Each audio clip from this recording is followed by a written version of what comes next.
Bonsoir à toutes et à tous. Bonsoir Emilie Aubry. Bonsoir William Marx.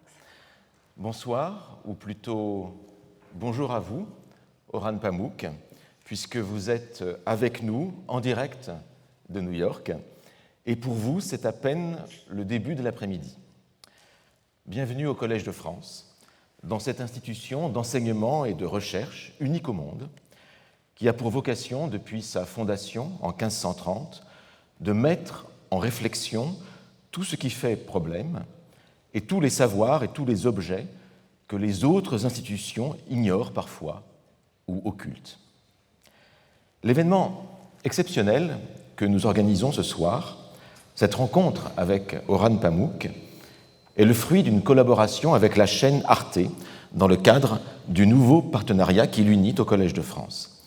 Et cet entretien constitue un prélude au colloque de rentrée qui se tiendra demain et après-demain, les 21 et 22 octobre, ici même, au Collège de France, sur le thème « Inventer l'Europe ». Il s'agira dans ce colloque d'examiner, quelques mois avant le début de la présidence française de l'Union européenne, tous les aspects de la vie culturelle, scientifique, sociale, économique, politique de notre continent. Et parmi ces aspects figurent évidemment les rapports de l'Europe avec ses autres, avec ses voisins, ou le rapport des autres, mais faut-il écrire les autres avec un grand A, telle est la question, le rapport des autres avec l'Europe. Et donc, si vous êtes ici avec nous ce soir, Orhan Pamuk, écrivain turc, ce n'est pas seulement parce que le fondateur du Collège de France, le roi François Ier, initia une alliance avec le sultan Soliman le Magnifique et avec l'Empire ottoman pour prendre à revers son ennemi, l'empereur Charles Quint. Mais c'est parce que, par votre œuvre, par votre vie, par votre engagement, vous êtes, Orhan Pamuk, un témoin privilégié de l'existence européenne depuis ses marges et depuis ses bordures. Prix Nobel de littérature en 2006, vous êtes une figure majeure de la littérature mondiale, l'un des plus grands écrivains vivants, un intellectuel engagé, et votre œuvre magistrale de romancier et d'essayiste, le Livre noir, Mon nom est rouge, Neige, le musée de l'innocence, La femme aux cheveux roux, pour ne citer que quelques titres, votre œuvre engage une réflexion somptueuse et profondément émouvante sur la vie, sur l'amour, sur la culture, sur la Turquie, sur l'humanité en général. Et vous le faites par un dialogue constant avec la littérature européenne. C'est donc là-dessus, en priorité, que je vous interrogerai sur la littérature, tandis qu'Emilie Aubry s'intéressera aux aspects plus géopolitiques de votre réflexion. Mais j'ai déjà trop parlé et je vous cède la parole, chère Emilie. Merci beaucoup, William, pour cette introduction. C'est un honneur, une chance, un privilège de représenter ARTE ce soir au Collège de France dans le cadre de ce nouveau partenariat.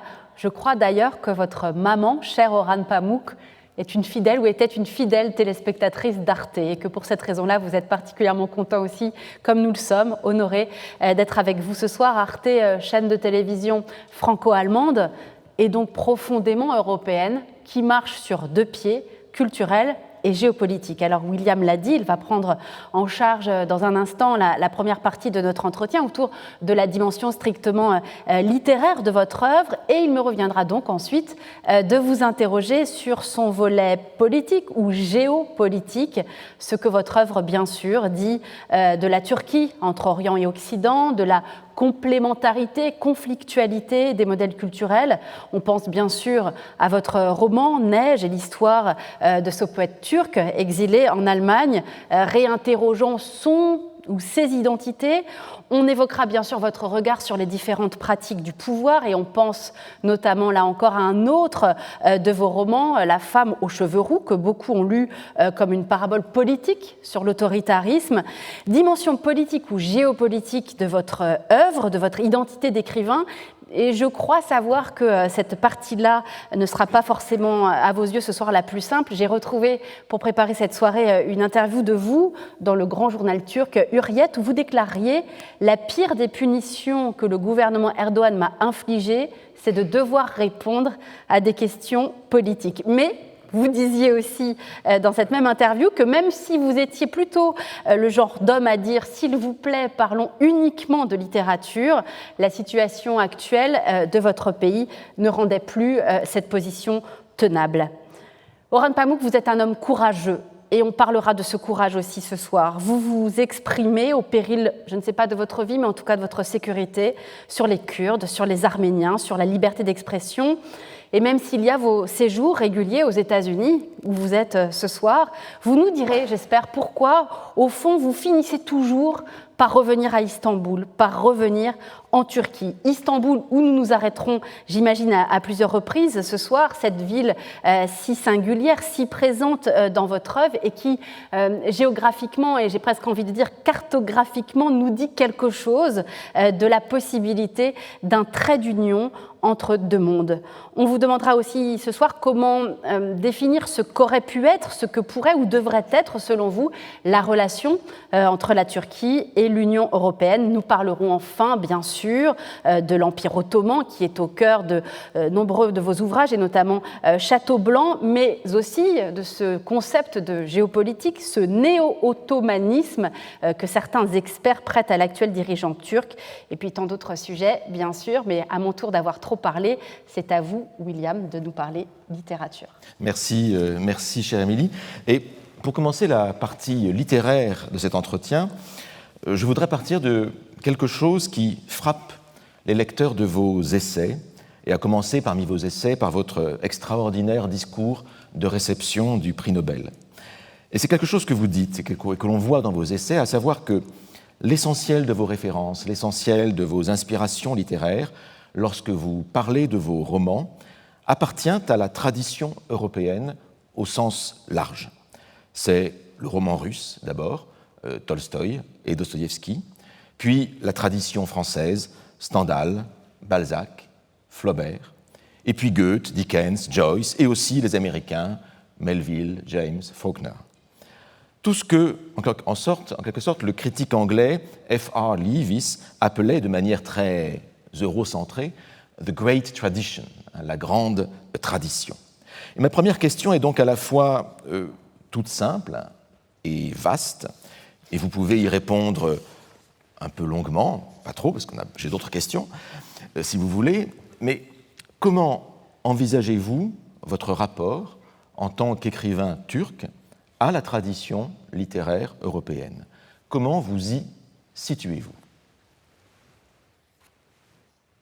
I think I have to start with my father to explain that. My father died 18 years ago.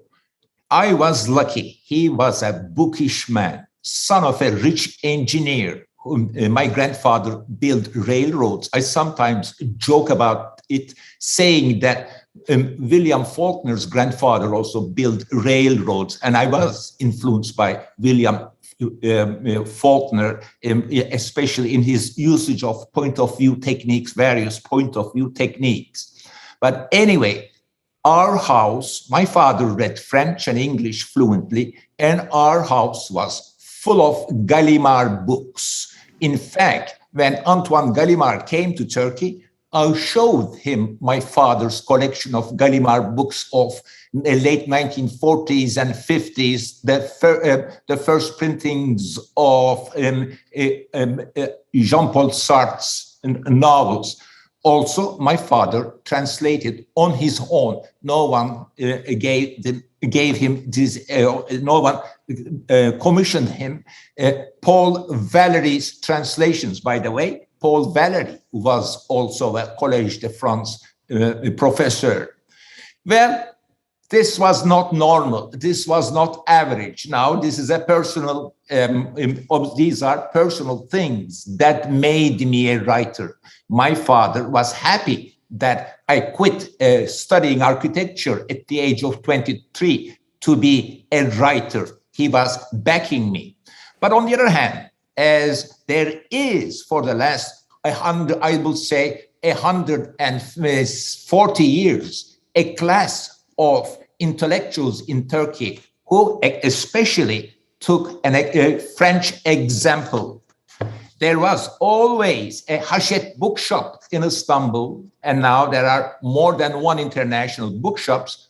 I had my education going to these bookshops.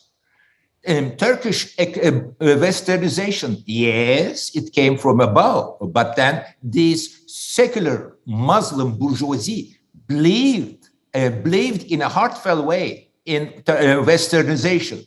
I also want to add a demographical detail here.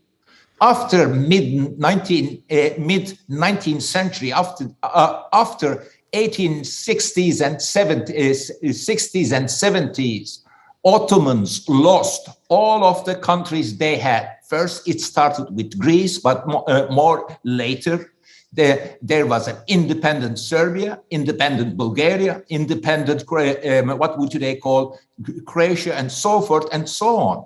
And after these independent countries were, of course, it was normal, ethnic cleansing Muslims. There was immense immigration of Muslims of Europe and Balkans to Istanbul, to Turkey. These people knew the Western style of life. These people did not hate Western lifestyle. These people made the modern Turkish Republic, which is secular and is friendly with West. These people, these immigrants, saw that their fathers, their grandfathers, saw that they were treating women in an equal way, in a nicer way in Europe, and they wanted that too. Turkish secularism and a friendly attitude towards westernization, Turkish Occidentalism is also related to this demography. Kemal Atatürk's father, who was Albanian, the Mehmet Akif, the writer of Turkish national anthem, was Albanian. These people wanted the Western lifestyle. At least they wanted one wife. They wanted an egalitarian attitude, European attitude towards women. And this was essential in making the modern Turkish Republic. Alors, vous avez répondu, quasiment répondu déjà à des questions d'Emilie qu'elle pensait vous poser. Tout à fait, tout ira bien. Mais pouvez-vous nous en dire un peu plus sur votre rapport à la tradition littéraire, à proprement parler, puisque vous citez Flaubert, Anna Karénine, est-ce que c'est un problème ou est-ce que c'est un choix de votre part ou est-ce que c'est un choix générationnel? No, first of all, look at my black book. It's not a problem. If you are creative, you put things from different sources together. And if you have creativity, if you love literature, there is an electricity between different things in such a way that you invent a new style. My black book is almost a Dadaist collage of stories coming from traditional Islamic, Arabian parables, allegories, tales from Arabian Nights, or Sufi anecdotes put together along with American postmodernism, French influence, general old-fashioned French novel, everything. I am not embarrassed about getting things from different sources. In fact, that makes me look more intelligent. What you need is an creativity, an electricity that you would not be ashamed or embarrassed about using influences. I had been open about my influences, and I'm influenced by so many writers, depending on my period. But some writers are worrying about what Harold Bloom calls anxiety of influence. I got over it because I think that my unique geography that Emilie referred to, my particular place, helped me overcome my anxiety of influence, because no one wrote about this place as I did. That my geographical position Istanbul already granted me such an originality that I was not worried about whether this is from Arabian Nights or whether I am influenced by James Joyce or Flaubert, so to speak. Est-ce qu'il y a une place dans ces influences aussi pour une tradition littéraire proprement turque dans votre œuvre? Yes. I want to talk about that, for example. I want to give you very particular instances of literary influence. In fact, formal literary influence. My example is this. André Gide began to keep, like many authors, a diary in 1889. But he invented something. He began to publish his diary when he was alive. In late 1930s, he began to serialize it. And in 1939, he published his diary in a book format. The influence is this, that everyone was reading, or these westernized, French-looking, Occidentalist, secular Turkish intellectuals who were going to Hachet bookshop in Istanbul, and there were many. And now that Turkey was westernizing, the conservatives or anti-Westerners were not around. There was an immense influence of French literature, particularly André Gide's journals. I'm not talking about the contents, what he wrote there. He sometimes wrote unacceptable things about Turks. I'm not mentioning it. What I pay attention to here is that many Turkish magazines begin to publish journals of Turkish writers who were alive, and keeping a journal à la André Gide turned out to be a style, a sort of a genre in Turkey, starting in 1940s till the end of 19th century. Why? Because it was so easy. You can jump from one subject to another. You can say, I just started reading this novel, just mention two things. Or I went to Hachet the other day and I picked this up. And you can from there jump to your private life, so forth and so on. This is a formal, literary, excellent example of literary influence. Not even the content, but the form. Et alors, vous avez été très généreux avec le journal d'André Gide parce qu'il y avait dans ce journal des remarques effectivement d'ordre assez raciste sur les Turcs qu'il a vus à Istanbul. Mais ça m'amène... Yes, I wrote an article about this in his visit. He also published parts of his journal, not as a journal, but a visit to Turkey. There were some nasty remarks, but I'm not hurt. You know, let's pass over it. I wrote about this, about him, this a bit sad aspect of his life, but I still respect and like André Gide. Literature is complicated. Just because Dostoevsky was anti-Semitic doesn't mean that I don't like him or I don't like. It's problematic. The writers have wrong ideas. What we care about literature in the long run. I read these writers not to pay attention to their mistakes or failures. I read writers, literature, European, Asian, for their best moments, not for their worst writings. C'est une magnifique profession de foi de lecteur que vous faites ici et que j'aimerais voir proclamée très fortement ici, en Europe, en France et puis aussi aux États-Unis, dans les universités américaines où vous enseignez, parce que parfois on a l'impression qu'on lit les œuvres souvent uniquement pour les accuser, pour les condamner et non pas pour exalter ce qu'il y a en elles de beau, de généreux, d'humain et qui nous relie. Donc ce plaidoyer pour la lecture. Okay, for example, I'll give you another example. Right now, yesterday, I was teaching Virginia Woolf's Orlando. You know, this is a very inventive historical novel. And both Orlando and Virginia Woolf visited Istanbul. And in the novel, we came and a passage in which Orlando says, or Virginia Woolf says, I asked the class, who's talking here? It says, these barbarians about the Turks. Now, you may get angry, but I have also respect for Virginia Woolf, and it's not definite that who's talking there. Maybe it's Orlando talking. Maybe he is also criticizing because that book is written with an extreme ironical voice. I am not interested in literature to pick up political incorrectness. I am interested in literature to enrich myself and to my students, of course. Et alors, justement, je voudrais en venir à une question qui est un peu en rapport avec ce que vous disiez sur André Gide, un peu plus personnelle, un peu plus familiale, plus strictement française, en vérité.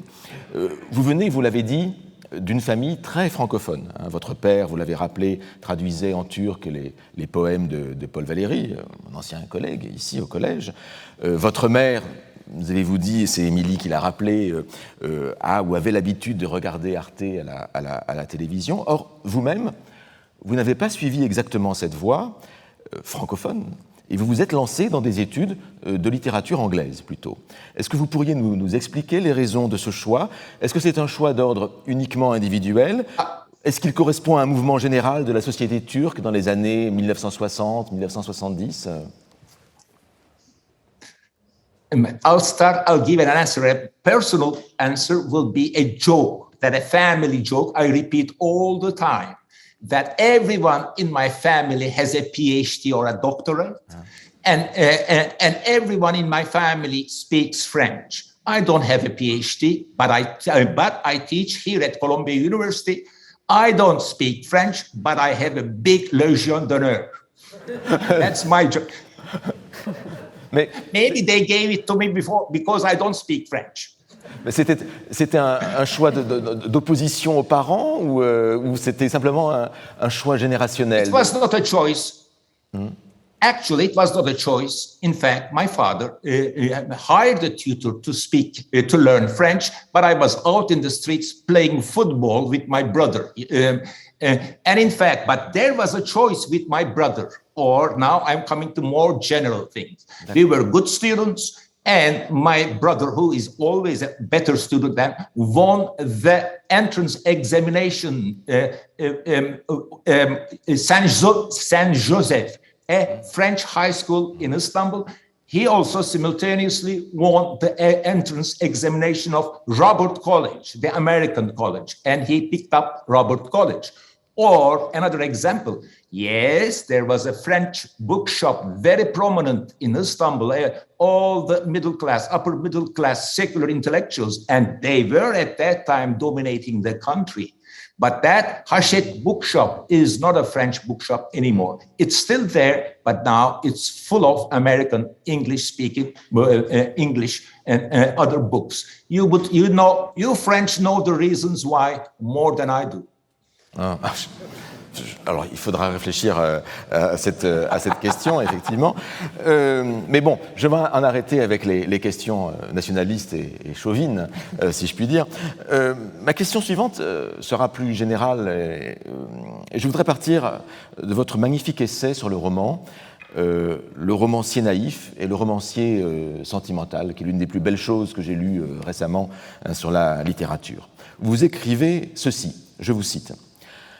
Le roman politique est un genre limité, car la politique implique la volonté résolue de ne pas comprendre ceux qui sont différents de nous, tandis que l'art du romancier implique la volonté résolue de comprendre ceux qui sont différents de nous. Fin de citation. Je trouve ces mots particulièrement forts, ils impliquent une définition du roman extrêmement passionnante, et ils semblent impliquer, malgré tout, une impossibilité d'écrire un roman politique, d'écrire un roman engagé. Mais peut-être qu'un roman engagé, ce n'est pas la même chose qu'un roman politique. Peut-être que vous nous direz cela. Est-ce que c'est bien le sens de votre propos? Est-ce que j'ai bien compris? Yes. Ou bien aussi... Yes. Alors, yes, you understood me correctly. Yeah. The answer is there is a difference between a novel of propaganda and a beautiful novel. In the end, part of the novel is based on our humanity's commitment to understand people who are not like us, and it requires an immense intellectual activity. We human beings have the power to invent, to identify people who are not like us, and we in general in daily life call this compassion. Coincidentally, I am now giving a seminar on political novel at Columbia University. We are reading Turgenev's Fathers and Sons, Melville's Benito Cereno, or this complex novel, Conrad's Nostromo. Most of the time, we don't see people there. We see intellectuals. And in the end of every book, I asked the class, well, where were the people? There were no people in these stories. There were intellectuals who are worrying about situations. And when I wrote Snow, I did my best to identify with an Islamic fundamentalist, because I believe that art of the novel requires this. It's an ethical choice. If you're a novelist, if you want to write a novel which is not propaganda, but which is beautiful, which will move the reader, then you have to identify with an Islamic fundamentalist. It was the novel was very famous both in Europe, and it was a bestseller here. And then when I was going around, everyone asked, well, sir, you're identifying with a fundamental Islamic fundamentalist. If you identify too much, wouldn't you making propaganda for them? Well, no, I'm a novelist. Then I would identify with a woman who is criticizing this fundamentalist. I am composing. I am also giving limits to my compassion. Compassion to one character, compassion to another character, orchestration of all that compassion makes me. I organize. They are, yes. I am sometimes being, identifying, seeing the world through my most horrible characters and making them human beings. And because they are human beings, that's why you read them. My novels are not about propaganda. And once you identify people that radically, and really believe me, it requires a lot of energy and imagination. Then you compose something that everyone will be interested in. Alors, c'est tout à fait passionnant ce que vous dites, parce que c'est exactement la sensation que l'on a en lisant Neige. Moi, je dis souvent à des amis qui veulent comprendre ce qui se passe dans le monde musulman, la montée d'un islamisme, de lire Neige.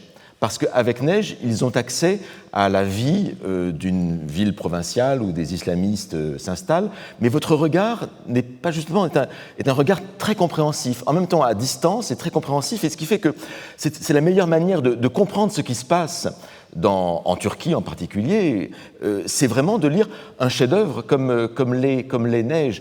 Et je crois que ça correspond à cette position du roman que vous essayez de défendre comme une position.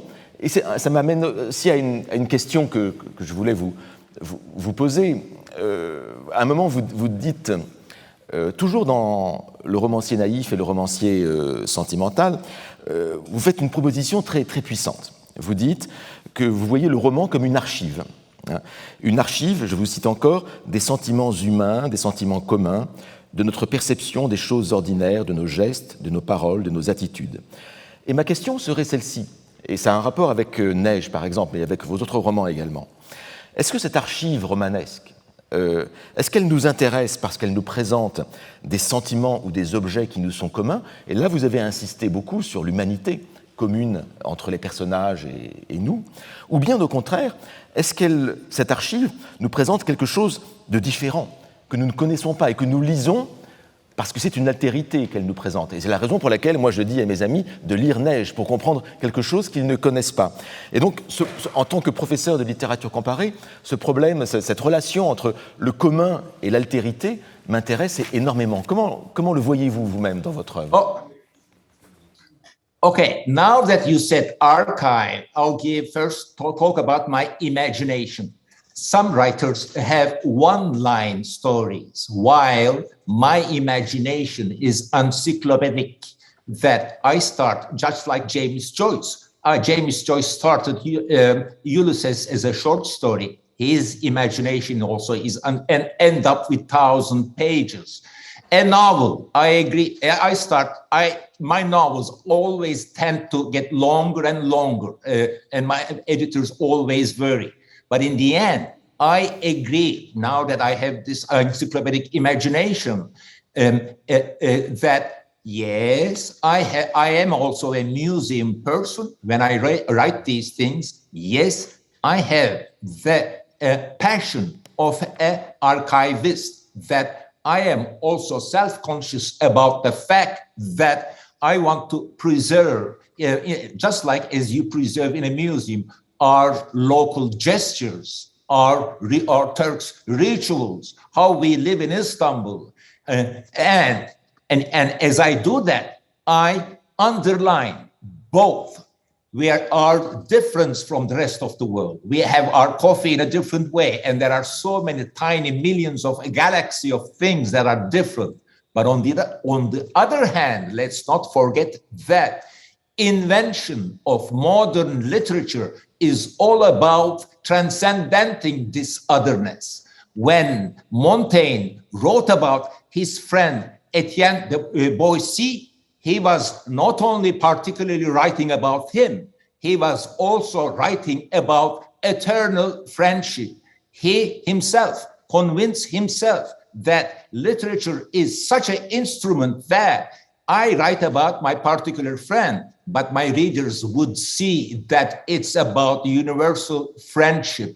Literature is all about locality, written in such a way that it moves other people. It is universal. I have now readers from South Korea to Argentina. I am not saying there are many, but they are. My simple optimism is based on what Montaigne discovered. Talk about yourself in such a way that your humanity will be understood from the other end of the world, because now humanity had discovered that we are all similar. This began after Renaissance, after the invention of Western ways of thinking, after the invention of perspective, after seeing the world through one person's eyes with the optimism that other persons will be convinced that they are like this person. And not their power, but their humanity will move us. That's the subject. All art of the novel is based on this observation that if I talk about myself, my little otherness, the way I drink Turkish coffee in such a way that my readers in South Korea or Argentina will enjoy and will have a deep feeling about their humanity too. C'est absolument magnifique, cette mission que vous donnez à la littérature que vous pratiquez. Et vous répondez en plus quasiment à la dernière question que j'avais prévu de vous poser. Je vous la pose quand même, mais vous y avez déjà répondu, mais peut-être je lui donnerai juste un tour très particulier. Vous avez dit, vous adressez à l'humanité. Mais quand même, est-ce que votre manière d'écrire a changé depuis le prix Nobel de littérature que vous avez obtenu en 2006 ? Bien sûr, auparavant, vous étiez déjà un romancier internationalement connu, en particulier depuis le Livre Noir, paru en 1990. Mais malgré tout, le prix Nobel vous a mis sur le devant de la scène.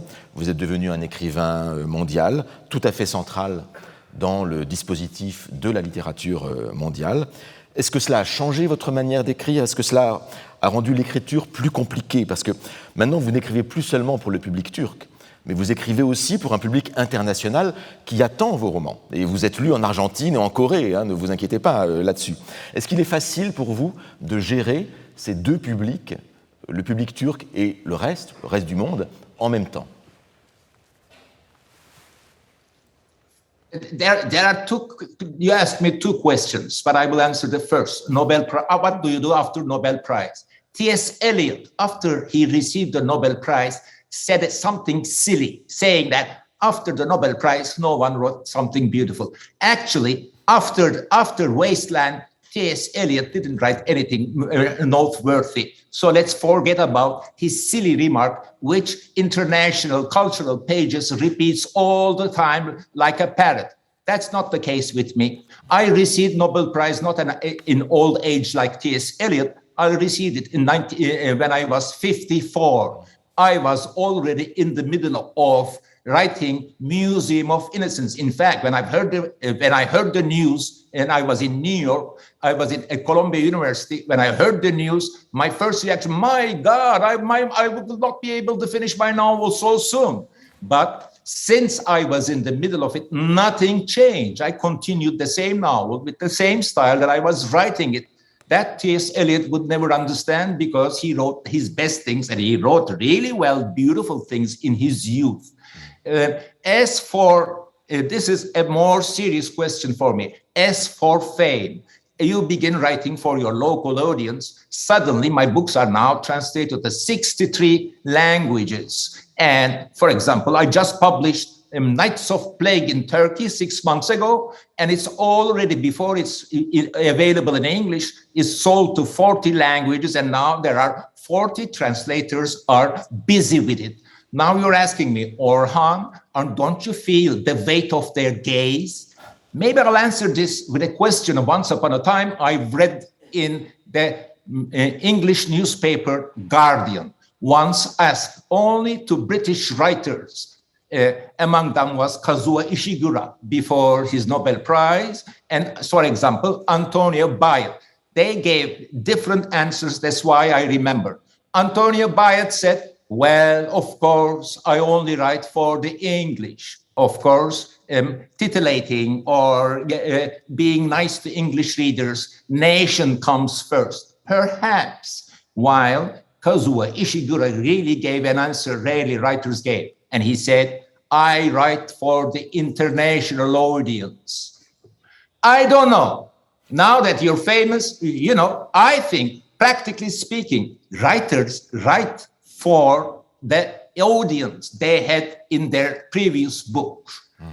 But in fact, being a novelist, being a writer, is maneuvering your sentiments in such a way that sometimes you write for your girlfriend, sometimes you address the nation, sometimes you write for the critic, sometimes you satisfy the editor, sometimes you write for the international and explain what a Turkish coffee is, and then I'm criticized. Oh, look, he's not writing for us. There is a common belief, and poor Antonio Bayet is a victim of it, that the writer should only write for the nation. I am not. And also, Montaigne was writing for the universal readership without knowing it. Once you have a pen and a paper, you write for the universal. It's the nature of literature. The beauty of literature is that without knowing it, the mechanism is such that you write for the universal, not only for the geographical universal, but also for the timeless universal. If local voices try to subdue that, I don't care. I write, yes, I may have changed my audience, seeing that, my God, now when I was first translated to Arabic, Gallimard French came second.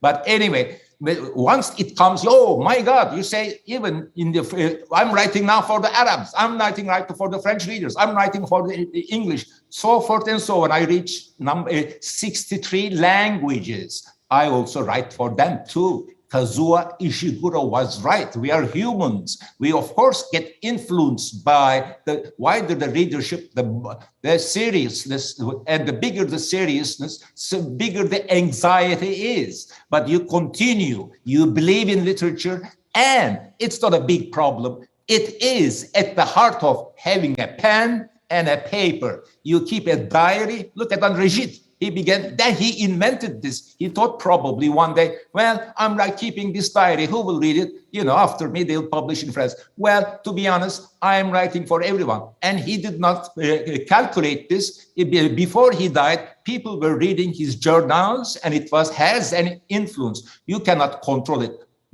In fact, you never think a clever writer never thinks about one audience, one nation, one person. Sometimes you write for your mother, sometimes you write for the South Korean readers. Once I wrote about, there is no end to this discussion, really. Thank you for giving me the opportunity to this very nationalist question. Art of the novel is related to rise of the nation. That is for sure. Look at Tolstoy. Look at the development of English novel. It is. Look at the Manzoni, an Italian novel. The nation goes up, then there is the art of the novel. The same in Turkey. And then now that it's embedded in the nature and the characteristics of the nation, they want you to be the slave of the nation. I am neither the slave of the Turkish readers nor the slave of the international readers. I write for my own humors, arranging my sentiment, who is reading me, according to the book that I am writing. Sometimes I think I should be very personal here. Yesterday we were teaching Orlando, which was a very, very unique personal book. Virginia Woolf was writing about her lesbian friend and her lesbian lover, but now it's a universal book. That's what literature is all about. Je crois que cela nous amène... Transition merveilleuse. Oui, ça mérite des applaudissements, effectivement. Transition merveilleuse, en effet, cher Orhan Pamuk, on vous entend depuis presque une demi-heure maintenant parler avec bonheur, aisance, agilité de ce monde merveilleux qu'est la littérature, et je vais avoir le rôle plus ingrat sans doute de vous inciter à parler de ce sujet dont vous n'aimez pas spontanément parler. J'ai cité tout à l'heure cette phrase d'une interview où vous disiez que vous en vouliez à Erdogan précisément pour cela, c'est-à-dire de vous obliger à répondre à des questions politiques. Vous avez parlé aussi de l'importance que cela a pour vous de conserver votre liberté d'écrivain. D'ailleurs, vous avez eu le courage de refuser le titre d'artiste d'État, ce qui n'a pas été simple pour vous en Turquie, mais vous balayez tout ça d'un revers de la main en disant qu'importe, puisqu'aujourd'hui je suis... Let me interrupt. That didn't need much courage. There were other people who were also doing that. I don't want to play a hero. Please continue. I'm sorry to interrupt. Il nous semble pourtant à nous, vu de Paris ici, que cela relevait d'un certain courage. Et vous aviez dit, peu importe, car de toute façon, aujourd'hui, je suis le plus célèbre écrivain turc du monde. Et vous l'avez rappelé. Il y a quelque temps également, vous avez déclaré cette phrase terrible, en Turquie, aujourd'hui, la liberté de penser a vécu. La liberté de penser, ce n'est pas tout à fait la même chose que la liberté d'expression. Et l'on se dit que c'est sans doute la pire des privations pour un intellectuel comme vous, notamment. Ce soir, vous nous parlez de New York, où vous passez de longues semaines, de longs mois, mais il y a toujours un moment, vous l'avez souvent dit, où vous avez envie de revenir en Turquie, vous avez envie de revenir à Istanbul. Est-ce que vous pourriez nous expliquer pourquoi, malgré ce qu'est la Turquie aujourd'hui, ce qu'est cette impossibilité de vous y exprimer comme autrefois, vous avez ce besoin, on a le sentiment presque viscéral, d'y retourner régulièrement? I return back because this is where I feel at home. It's natural that I need to hear Turkish language around me and be in Istanbul, where I spent all of my life and where I set my novels. It is an endlessly growing, expanding city, and I try to catch up with it. It is my habit to take long walks in Istanbul, to discover new neighborhoods, observe cultural change. My novel, Strangers in My Mind, tells the story of these new and distant neighborhoods seen through the eyes of a street vendor. I am happy that I wrote that novel. I could not have written that novel if I were only staying at Columbia University and spending all my life in New York. But I know your question suggests politics. Yes, there were times that I went to trials. I still had a bodyguard. I used to have 3 bodyguards. Now it's reduced to 1. I sometimes jokingly say that, well, Turkey is improving in free speech. I used to have 3 bodyguards. Now I have 1. Can't we consider this as an optimistic improvement? There were trials. I was also pressured by death threats, by ultra right-wing nationalist circles pressure. There were times that I felt I should live, because that's why I accepted this job at Columbia. But in the end, every time I returned back. In the last 5 years, as the political atmosphere got worse, free speech disappeared. Hundreds of thousands of people were jailed, and Erdogan's increasing authoritarian atmosphere, I was worried, and I had the right to worry. And each time I decided to leave, I came back. I am now in New York teaching comparative literature with a math students who wear masks. But on the other hand, I am not sure that I can return all the time. I pay attention. I am worried. I got over the anxiety of influence, but I never got over anxiety of political pressure or this or that.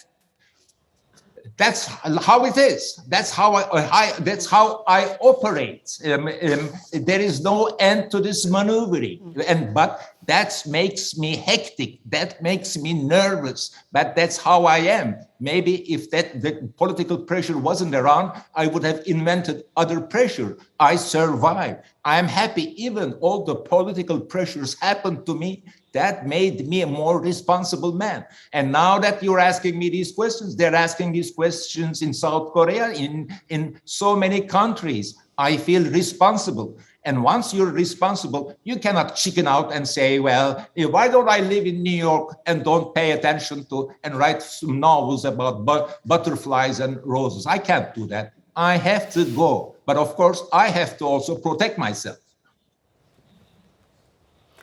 Nous nous rencontrons virtuellement, mais nous nous rencontrons quand même ce soir, cher Orhan Pamuk, au moment où il y a plusieurs prix, évidemment à forte portée symbolique, qui ont été remis. Aujourd'hui, le prix Sakharov, qui a été remis à Alexeï Navalny. Et puis, il y a quelques jours, le prix Nobel de la paix, qui a été remis à deux journalistes, la journaliste des Philippines, Maria Ressa, et le russe Dmitri Muratov. Jusqu'où vous pouvez accompagner ce mouvement actuel pour la liberté? Jusqu'où pouvez-vous aller dans votre engagement? I don't know. I think it would be, if you reach my age, predicting future is really a vanity. Journalists always ask predictions, what will happen? Could anyone predict that Donald Trump would be American president? So I want to take myself seriously. I will not make predictions, but I want to assure you that I want to stay alive. I will continue to write. I have a home in Columbia University, and let's see what happens. There are no ready answers. That there is always problems. Maybe I'll tell you this story. 2 years ago, at the end of the semester that I teach here, I always teach at the fall semester, that I was just looking at news and suddenly realized back in Turkey, Erdogan called me a terrorist. This was the time that my suitcase was ready behind me in this room. And my girlfriend was buried in Turkey, and I had a ticket to return back home. And I began to scratch my head. What do I do now? Perhaps Erdogan. Then I begin to try to understand why did Erdogan suddenly call me a terrorist?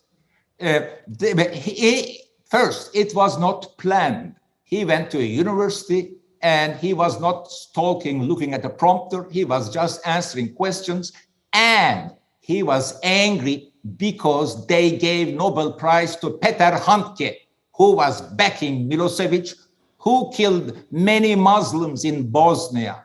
And he was angry. He continued. Also, he said, they also gave it to a terrorist in Turkey. So I worried what to do. Then 2 hours later, then Erdogan's spokesman, the official spokesman, said, our president didn't mean Mr. Pamuk. Okay, I picked up my suitcase and went to JFK airport and didn't even miss my airplane. So maybe I want to make a comment about my psychology of this. How to live in a repressive country like this, even if you have a Nobel Prize. First, I have a protection like that, the prize, whatever. But also, I want to be honest about my psychology. As I went to Turkey regularly, I visited my mother, my brother, my friends. No one was even talking about that. And I wanted to say, hey, he called me a terrorist. Why don't we talk about that? No one was. It was normal, partly because there are hundreds of thousands, and I didn't talk to my friend, he called me a terrorist, blah, blah, blah, blah. I didn't do that. There are hundreds of thousands of people who are in jail and now being called a terrorist, and he took it back. Then I didn't have any problem after he took it back, meaning relatively speaking. So I didn't want to enlarge it. I didn't want to impose myself to international media. I am a victim. Oh, please pity me. Read my books or that kind of, please pay attention to me. In fact, my instincts are instincts of preservation and also self-respect. I don't want to lose my self-respect too. When so many people around you, some of my friends are in jail, do I go around saying, I am hurt because so-and-so said this? They are continuously attacking me in mainstream Turkish media, 95% of which is controlled by Erdogan. But I don't go around. And I find ways of representing myself. For example, I'll give you another. 6 months ago, as I told you, I published a novel, Nights of Plague.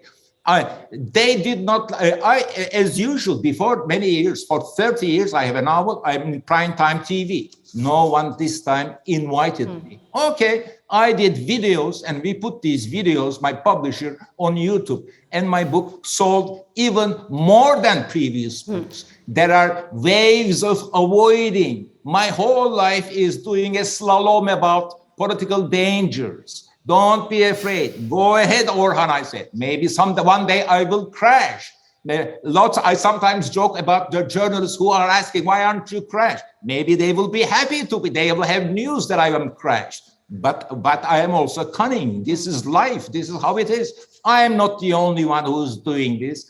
We are talking about Flaubert. Flaubert wrote Madame Bovary that he was in trial. Tolstoy wrote a sort of a copy of it, or a better than Madame Bovary.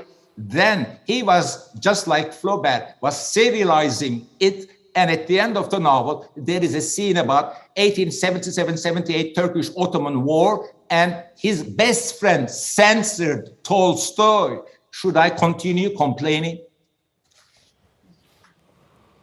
Vous aurez chanté aussi ce soir l'éloge du numérique et du virtuel qui nous réunit ce soir comme possibilité de zigzaguer, comme vous dites. Alors évidemment, on a envie de vous entendre parler d'Europe. Vous vous assumez depuis longtemps comme un Européen convaincu et en même temps un Européen qui parle d'Istanbul, c'est-à-dire avec une vision très intéressante et jamais manichéenne entre Orient et Occident de la façon dont vous définissez l'Europe. Nous sommes à la veille d'un grand colloque qui va se tenir ici et qui va réinterroger justement ces frontières européennes.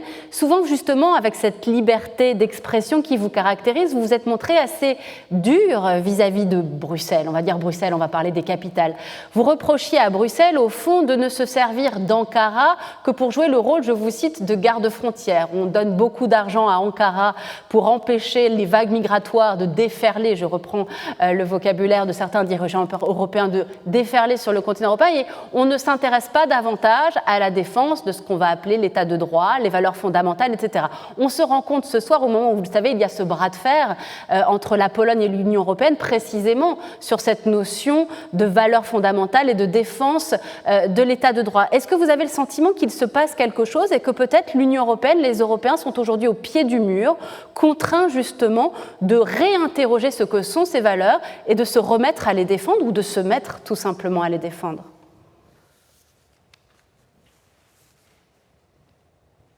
First of all, you're saying we.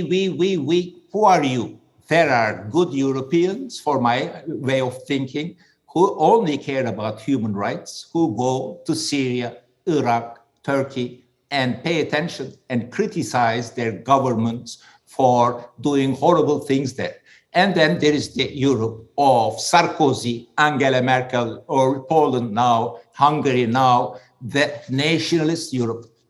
They are, and to be honest, most of European population, they are perhaps rightfully more worried about keeping Muslim immigrants out of Europe.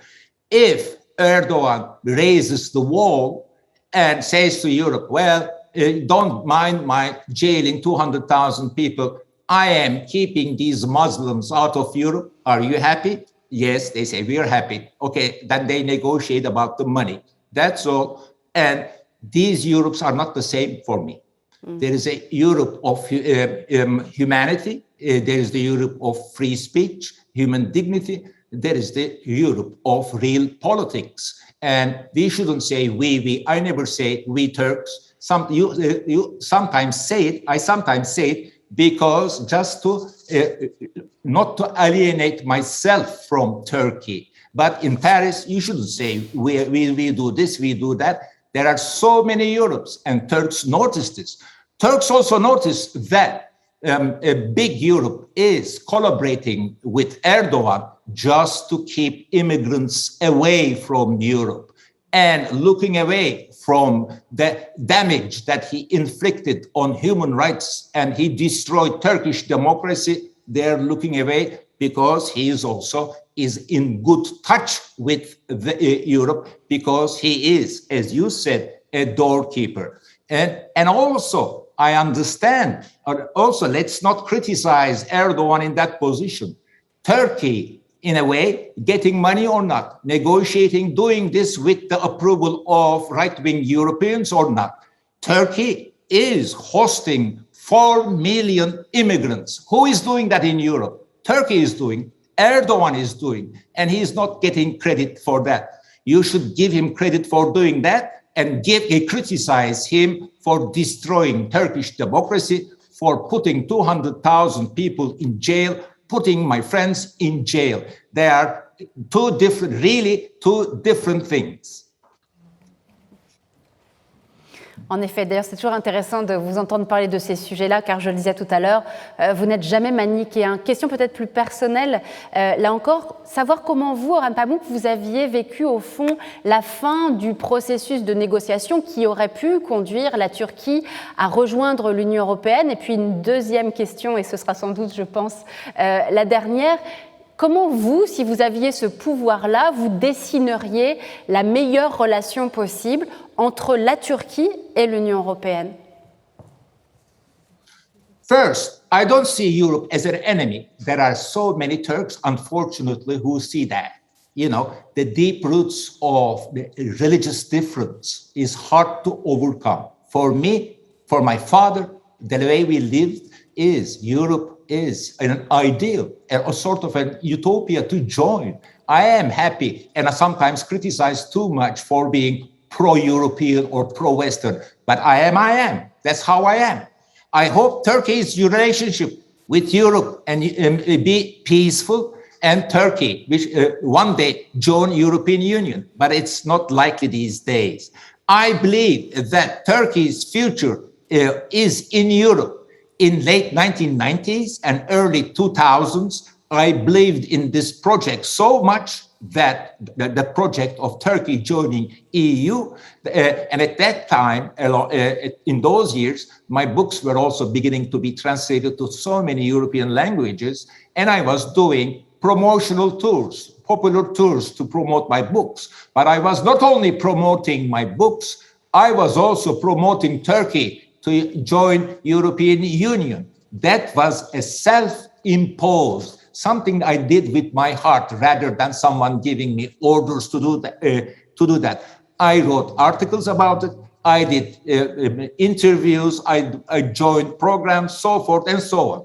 But the more I did it for other reasons, because I talk about Armenian genocide, I was more and more pressured in Turkey, and I decided that, well, you were right, Emilie. I decided that, well, I don't want to go to politics that much. I want to keep my literary life. You know, my friend Yashar Kemal, who went to court told me, Orhan, you're doing this. They had a case against me for 5 years. I couldn't write novels, you know. Yeah, that's the fact.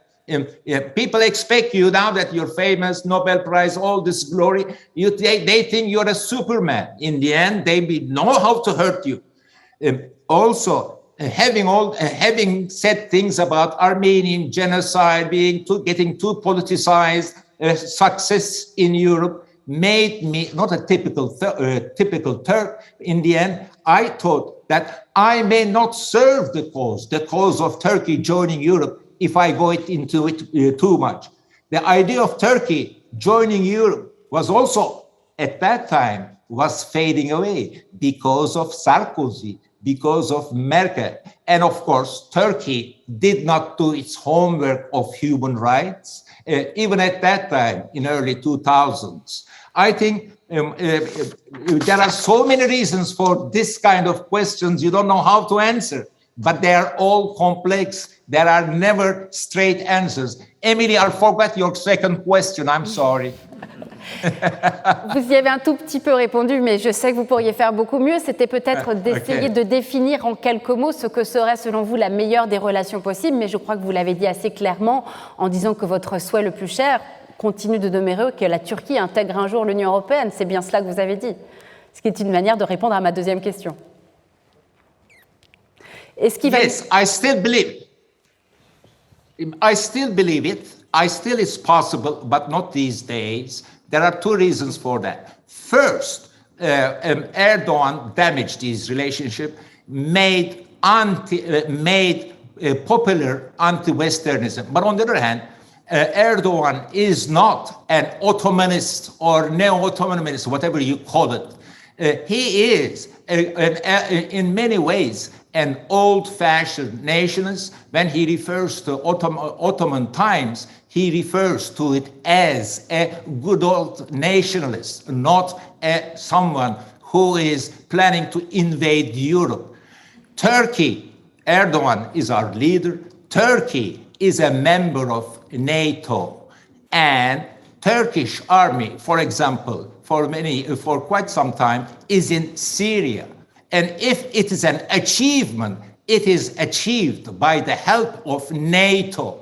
And you would not know how much Turkish secret services, French secret services, American secret services share information to hunt down ISIS or Al-Qaeda terrorists together.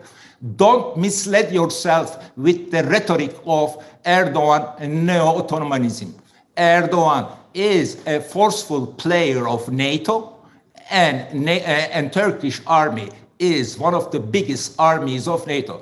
Maybe Turkey and Libya have some problems in Libya, but everyone had problems with Libya, and don't exaggerate.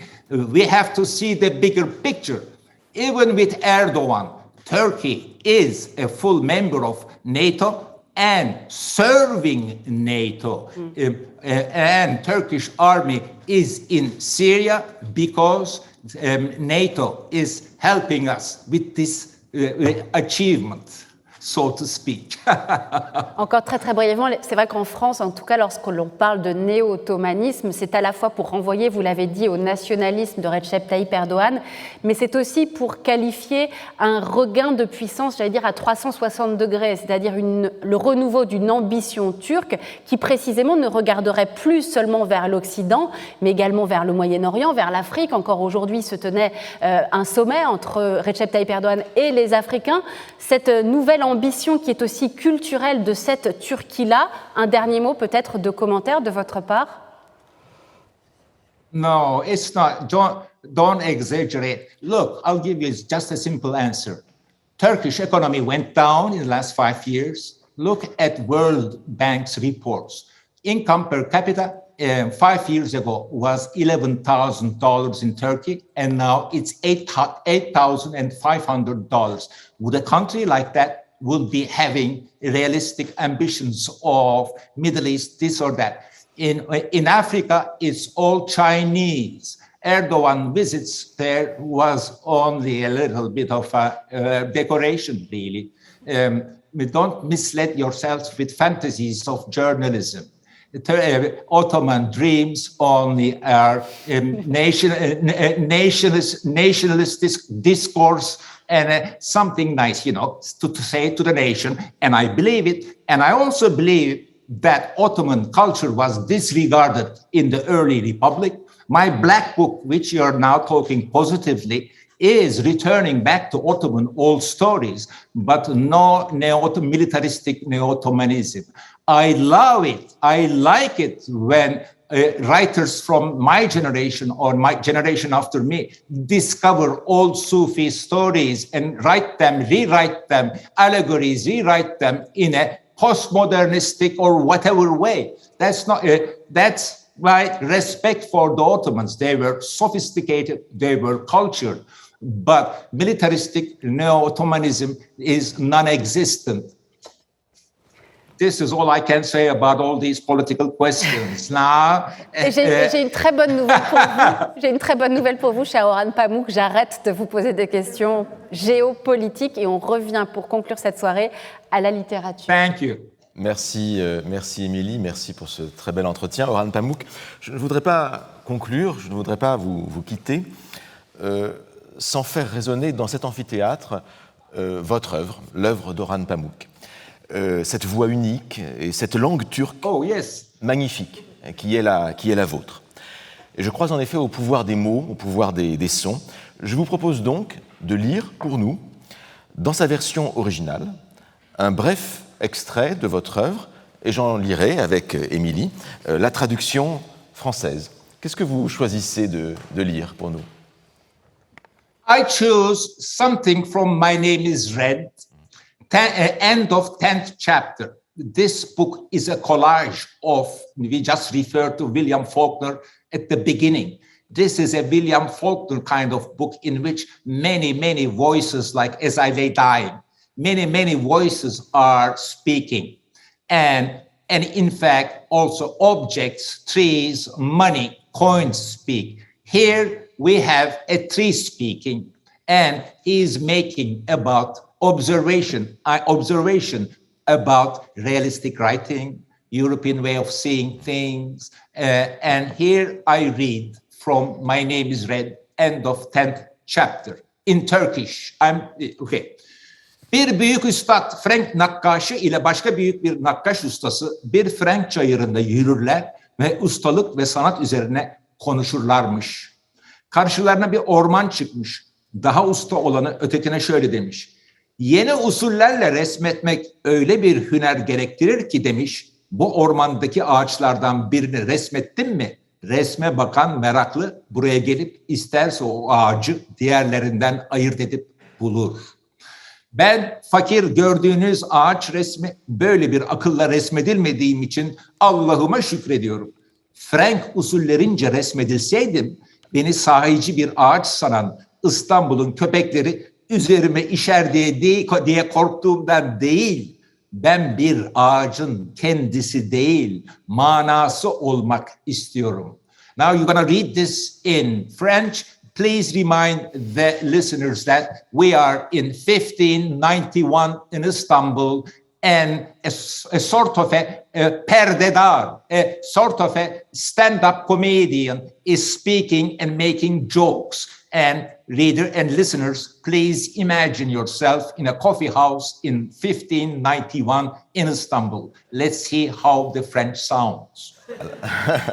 Oui, alors je vais lire effectivement avec Emilie, et dans la traduction de votre traducteur français chez Gallimard, pour Mon nom est rouge, qui est Gilles Autier, qui travaille lui-même à l'Institut des civilisations au Collège de France.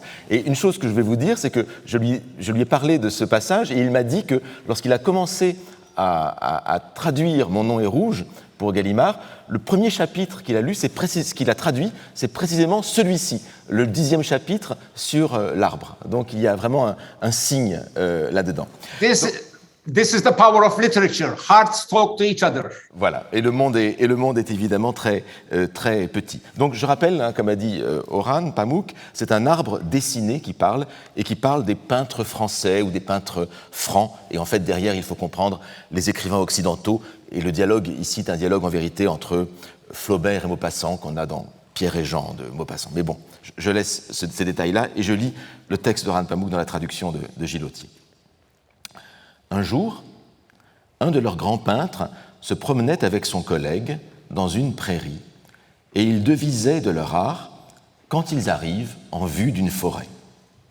Celui qui était le plus avancé dans leur art aurait dit à l'autre : « Si l'on veut peindre à la manière nouvelle, il faut peindre chacun des arbres de cette forêt de façon qu'un amateur qui s'y rendrait puisse tous les reconnaître. Et l'arbre dessiné reprend. Moi que vous voyez, je ne suis qu'un pauvre arbre, et je remercie Dieu de n'avoir pas été peint d'aussi docte manière. Ce n'est point que j'appréhende, si j'étais dessiné à la manière franque, que tous les chiens d'Istanbul, me prenant pour un vrai arbre, ne viennent me pisser dessus. Mais j'aspire, plutôt qu'à être un arbre, à en être le signe. Voilà.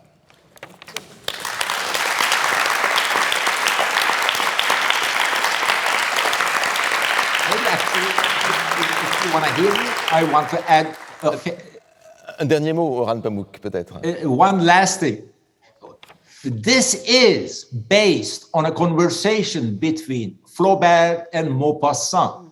They were, I think Maupassant was the nephew, a sort of a distant cousin or something from the next generation.